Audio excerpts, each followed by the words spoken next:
when did you transition into hip hop? Like, was it something that you always loved, or you just one day decided? To be honest with you, see, I moved to Cali in '89. Okay. And a lot of people don't know, I was something like the original Fresh Prince. Okay. You know what I'm saying? Like, my godfather was George Jackson. He produced, Crush Groove, Disorderly, New Jack City, JoJo Dancer, like Thin Line Between Love and Hate. He actually birthed a lot of people's careers. It boggles me sometimes when I don't hear, and I'm not saying nothing to be, any kind of way, but I don't be hearing the Wesley Snipes or the Ice-T's and none of them really shouting them out. You know what I'm saying? Because these were groundbreaking roles for them. But anyway, an incident had took place in Harlem, because I used to fight all the time. You know what I'm saying? Anybody that really know me in Harlem know, I used to bump. You know what I mean? And it's like I fought maybe 75% of my friends before we became friends, because that was just normal. That was normal to, for us to always have that underlying doubt of who could beat who. It was. You know what I say it is? I say it all the time. It's lion energy. Yeah. Right? Because when you walk in the room with another lion, when you're young, and I say, the people that I had the biggest fights with became my best friends. Like all the beefs, people wanted to see us go at it. Yeah. People used to be like, "Oh, I want to see." Man, I'm talking about old ladies out the window. Yeah. People going to get people. You seeing people show up because it's like the main event. Because these two dudes is like, they the ones. And people understand, like, growing up in that time, there wasn't no fear of death. We was surviving this stuff. We was living. And if you thought it was a fluke, we could run it again. Like, yo, what you thought it was a fluke? Like, we could do it again. But then when situations occur, that's the first person you go get. You know what I mean? You like, yo, come downstairs. Like, what you trying to say? Nah, it ain't that. I need you to come downstairs because I seen your work. Exactly. I need you to come with me over here. Because it's us against them. Yeah, because now it's us against them.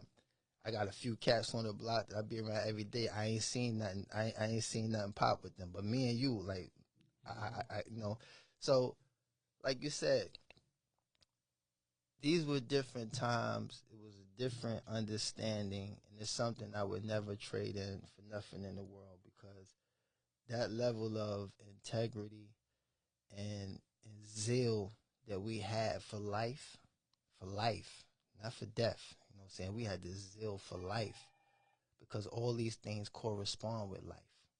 You know what I'm saying? Growing and evolving. Learning from your elders, being steered in a direction where you could win and you don't have to fail like everybody else. Like, those are things I definitely, held close to my heart and I admired. So now, getting into the music thing, it really started off with me, writing like a diary.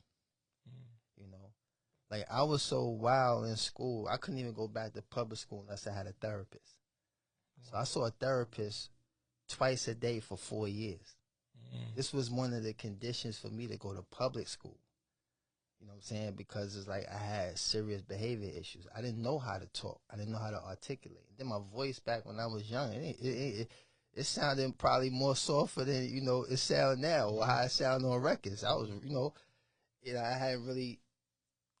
my voice hadn't really changed. So I always found myself having to go the extra yard because nobody taking me serious. I'm like, so like, yo, what you trying to say? You can't look at that. You're like, what? Yeah, all right. And then it's like, you got to turn up because I can't even talk you out of this joint. So anyway, through that therapy, I started to learn how to communicate. I learned how to communicate some of the things that I bottled in and I held in. And once it was over, it was a hardship for me to not be able to have that therapy. So what I did, I maintained it on my own by writing a diary, getting this stuff out. You know what I'm saying? Unpacking on my own terms, but not really disclosing it to nobody. It was my own therapeutic method of dealing with the things that we were dealing with in the street without telling nobody. Because, you can't tell you. You can't tell you. Dealing with pain and all what that. They did to Tony Soprano? Exactly. If they'd have found out he was going to see the therapist, they'd have murdered him. You know what I'm saying? So then that morphed into 3 stages. First, it was like diary form, I write it like I was writing for a teacher. Then I write it like I was writing for somebody in prison. So you add all the slang and all the excitement to it, your word, you know, and then next I start writing it in rhyme. Mm-hmm. So I took that methodology and started to use it to overcome things. Because now I could say what I wanted to do to Poppy. Even though I didn't do it, but you wanted it. I really wanted to do something to Poppy. Because, I Yep. went and 128 just disappeared. You know what I'm saying? We put fire to that joint, and that joint ain't come back the way it's supposed to. So in my mind, I go kill a whole Broadway. Mm-hmm. You know what I mean? But in all actuality, that helped me like, okay, you know what? I'm going to eat that, keep it pushing, boom, boom, boom. But for me to have that moment, it meant a lot. You know what I'm saying? To be able to unpack and deal with certain things. So that was the creative process. So, and I kind of shared, you know, the story is in a documentary I'm working on. You know what I'm saying, about my life story. It's like, I used to have these notebooks, and I got jammed up one time, a little situation with a car. I bought a tagged up car, and it wasn't fully tagged up, you know. But anyway, when my homeboy came to pick me up from the precinct, he started quoting stuff that was in that book. And I'm like, yo, where you hear that from? Like, yo, you got my book? Because now I'm feeling like we were talking about earlier, like, yo, some emotions is getting, you know, exposed that I didn't want. But instead of discouraging me, he encouraged me.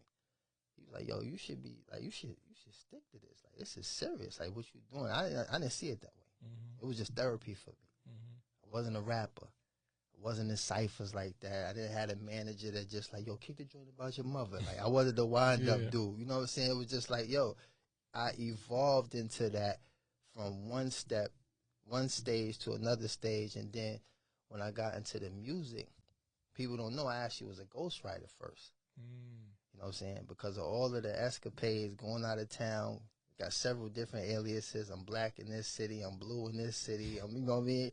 I was afraid that if any of this pop off and the first time I'm on the camera, I'm going to get, you know, jammed up. I'm getting jammed up.